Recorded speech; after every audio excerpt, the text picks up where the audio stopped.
श्री राम और माता सीता की कहानी भारतीय संस्कृति और धर्म में विशेष स्थान रखती है। यह कहानी वाल्मीकि द्वारा रचित रामायण पर आधारित है। यह एक आदर्श राजा, एक आदर्श पुत्र और एक आदर्श भाई और एक आदर्श पत्नी के रूप में श्री राम और माता सीता के गुणों को उजागर करती है। उनकी कहानी प्रेम, त्याग, कर्तव्य और धर्म की मिसाल है। दोस्तों, कहानी शुरू करने से पहले अगर आप चैनल पर नए हैं तो चैनल को सब्सक्राइब करें और कमेंट बॉक्स में राधे राधे लिखना ना भूलें। राधे राधे, हरे कृष्णा। आइए कहानी स्टार्ट करते हैं। अयोध्या के राजा दशरथ की 3 रानियां थीं, कौसल्या, सुमित्रा और कैकेयी। दशरथ की कोई संतान नहीं थी जिससे वे चिंतित रहते थे। ऋषि वशिष्ठ के परामर्श से दशरथ ने पुत्र कामना के लिए अश्वमेघ यज्ञ किया। यज्ञ के फलस्वरूप भगवान विष्णु ने राम, लक्ष्मण, भरत और शत्रुघ्न के रूप में राजा दशरथ के घर जन्म लिया। राम कौशल्या के पुत्र थे, लक्ष्मण और शत्रुघ्न सुमित्रा के और भरत कैकेयी के। राम बचपन से ही धर्मपरायण, पराक्रमी और विनम्र स्वभाव के थे। उनके गुणों से गुरु वशिष्ठ और जनता सभी प्रभावित थे। सीता मिथिला के राजा जनक की पुत्री थी। उन्हें धरती से उत्पन्न माना जाता है। राजा जनक को खेत जोतते समय सीता धरती से प्राप्त हुई, इसलिए उन्हें भूमिजा भी कहा जाता है। माता सीता को उनके गुण, सौंदर्य और धैर्य के लिए जाना जाता था। जब सीता विवाह योग्य हुई तो राजा जनक ने उनकी शादी के लिए एक स्वयंवर का आयोजन किया। राजा जनक ने घोषणा की कि जो राजा भगवान शिव के धनुष को उठाकर उसकी प्रत्यंचा चढ़ा सकेगा वही सीता से विवाह करेगा। स्वयंवर में कई राजा और योद्धा आए, लेकिन कोई भी शिव धनुष को उठा नहीं सका। जब श्री राम ने इसे उठाया तो न केवल धनुष को उठाया बल्कि उसकी प्रत्यंचा चढ़ाते समय वह टूट भी गया। यह देखकर सभी आश्चर्यचकित रह गए। राजा जनक ने राम का सीता से विवाह संपन्न कराया। श्री राम के राजाभिषेक की तैयारी हो रही थी, लेकिन कैकेयी की दासी मंत्रा ने कैकेयी को भटकाकर 2 वरदान मांगने के लिए प्रेरित किया। कैकेयी ने राजा दशरथ से पहला वरदान मांगा कि भरत को राजा बनाया जाए और दूसरा कि राम को 14 वर्षों का वनवास दिया जाए। राजा दशरथ विवश थे क्योंकि उन्होंने कैकेयी को वरदान देने का वचन दिया था। राम ने पिता के वचन को निभाने के लिए वनवास स्वीकार कर लिया।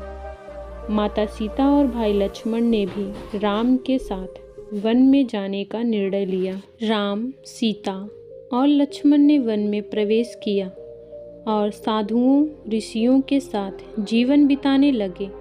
उन्होंने जंगल में दुष्ट राक्षसों का नाश किया और धर्म की स्थापना की। वनवास के दौरान पंचवटी में उनकी मुलाकात शूर्पणखा से हुई, जो रावण की बहन थी। शूर्पणखा राम से विवाह करना चाहती थी, लेकिन राम ने विनम्रता से मना कर दिया।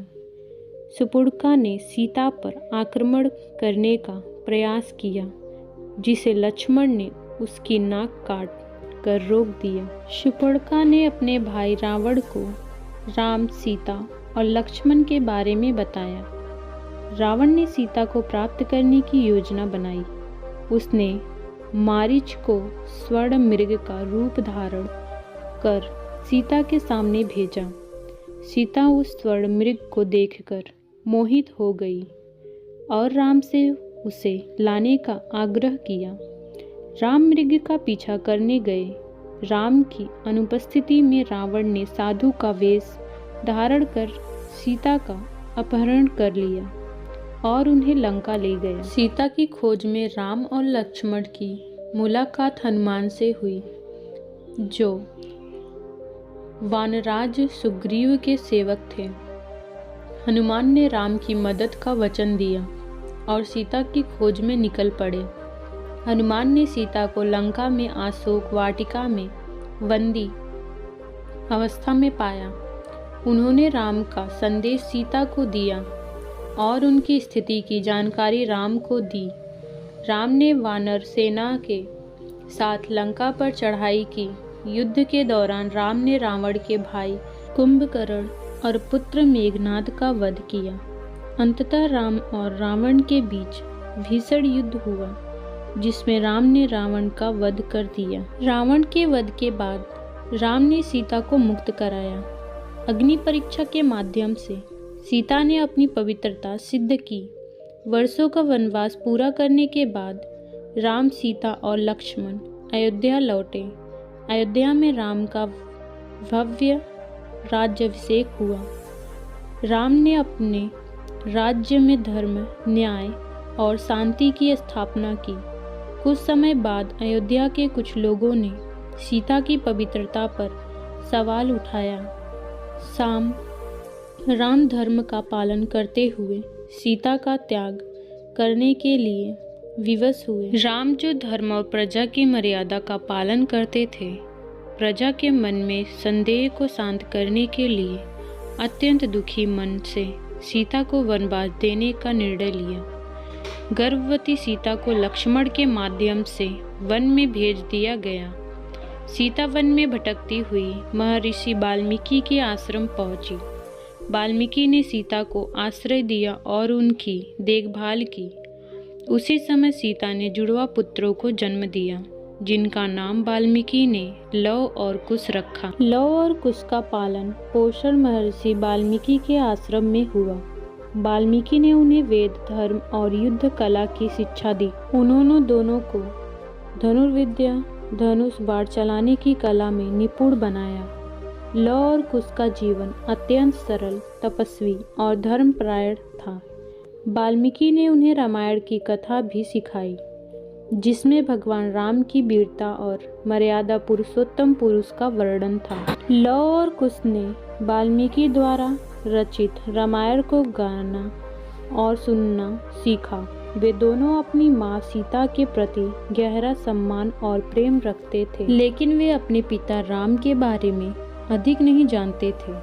कुछ वर्षों बाद भगवान राम ने अयोध्या में अश्वमेध यज्ञ का आयोजन किया। अश्वमेध यज्ञ का नियम यह है कि राजा अपने घोड़े को देश विदेश में छोड़ता है और जो भी उस घोड़े को रोकता है उसे राजा के साथ युद्ध करना होता है।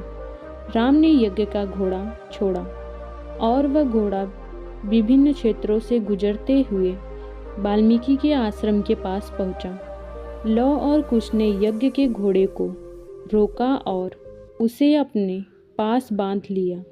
जब राम के सैनिकों ने उन्हें समझाने की कोशिश की तो लव कुश ने चुनौतीपूर्ण स्वर में कहा कि वे किसी भी चुनौती अधिकार को स्वीकार नहीं करेंगे। राम की सेना के प्रमुख योद्धा जैसे कि शत्रुघ्न, भरत और हनुमान लव और कुश से लड़ने आए, लेकिन लव और कुश ने अपनी वीरता से उन्हें पराजित कर दिया। जब भगवान राम को इस घटना के बारे में पता चला तो वे स्वयं लव कुश से मिलने आए। उन्होंने अपने पुत्रों की वीरता को देखा और बहुत प्रभावित हुए। हालांकि उन्हें यह नहीं पता था कि ये उनके ही पुत्र हैं। राम और लव कुश के बीच एक गंभीर युद्ध हुआ, जिसमें लव और कुश ने राम के धनुष का सामना किया। इस बीच महर्षि वाल्मीकि ने प्रकट होकर राम को बताया कि लव और कुश उनके ही पुत्र हैं। राम को यह जानकर गहरा दुख और खुशी दोनों हुई। उन्होंने सीता को बुलाने का आग्रह किया ताकि अयोध्या के लोगों के सामने उनका पूर्ण मिलन हो सके। महर्षि वाल्मीकि ने सीता से अयोध्या वापस जाने की बात कही। राम ने भी सीता को अयोध्या लौटने का अनुरोध किया, लेकिन सीता ने पृथ्वी देवी से प्रार्थना की। उन्होंने कहा कि यदि वे पवित्र हैं और उन्होंने कभी किसी अनुचित कार्य के बारे में सोचा भी नहीं है, तो पृथ्वी उन्हें अपनी गोद में संभाल ले। सीता की प्रार्थना सुनकर धरती फटी और पृथ्वी देवी ने उन्हें अपनी गोद में समा लिया। राम ने यह देखकर गहरा शोक प्रकट किया। उन्होंने सीता के जाने के बाद लव और कुश को अपने साथ अयोध्या ले जाने का निर्णय लिया। अयोध्या लौटने के बाद लव और कुश को राजकुमार का दर्जा दिया गया। वे राम के उत्तराधिकारी बने और अयोध्या में राम राज्य की परंपरा को आगे बढ़ाया। लव ने आगे चलकर श्रावस्ती नामक नगरी की स्थापना की, जबकि कुश ने कुशावती नगरी बसाई। माता सीता और लव कुश की कहानी भारतीय संस्कृति में आदर्श, मातृत्व, पवित्रता और पराक्रम का प्रतीक है। यह हमें यह सिखाती है कि सत्य और धर्म के मार्ग पर चलने वाले लोग कठिनाइयों का सामना करते हुए भी विजयी होते हैं। माता सीता का त्याग, लव कुश की वीरता और भगवान राम का धर्मनिष्ठ जीवन मानव समाज के लिए प्रेरणा का स्रोत है। उम्मीद करती हूँ दोस्तों आपको ये वीडियो पसंद आई होगी। वीडियो पसंद आए तो like, share, subscribe, bell icon press करना ना भूलें, जिससे मेरी हर वीडियो आप तक पहुँचती रहे। राधे राधे, हरे कृष्ण, जय श्री राम।